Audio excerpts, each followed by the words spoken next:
Lançamento em profundidade, Giovanni Augusto serviu, Ronald pintou o gol, é pra fazer na casinha!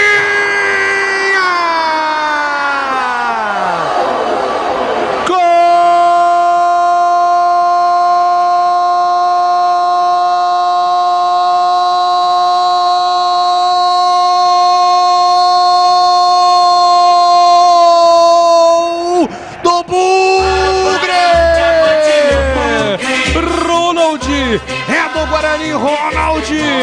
Jogada trabalhada, lançamento, Giovanni Augusto com todo o açúcar. Ele serviu o Ronald como você serve a sua visita preferida no café da manhã.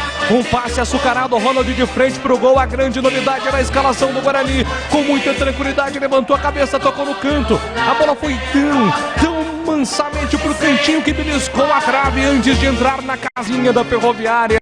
Ronald, ele corre em direção à torcida do Guarani. Agora abraça o técnico Daniel Paulista, responsável por dar a ele a chance hoje para ser o titular. E ele corresponde dentro de campo.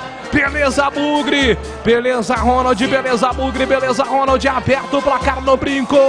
18 minutos agora do primeiro tempo. Guarani 1. Ferroviária 0, gol do Bugre no brinco para explodir a torcida campeã brasileira de 78 de alegria.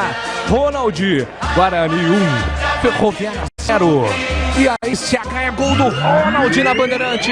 Com participação decisiva, é isso que o Elano Blumer está reclamando. Uma possível falta do Lucão do Break. Não aconteceu nada. E ela sobrou para o Giovanni Augusto. Até que, enfim, ele deu uma assistência do nível dele. Um passe açucarado.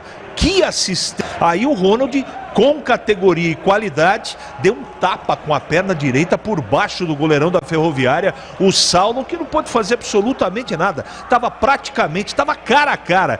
Golaço do Guarani, 1-0 para trazer a tranquilidade que o time precisa na partida. Júlio.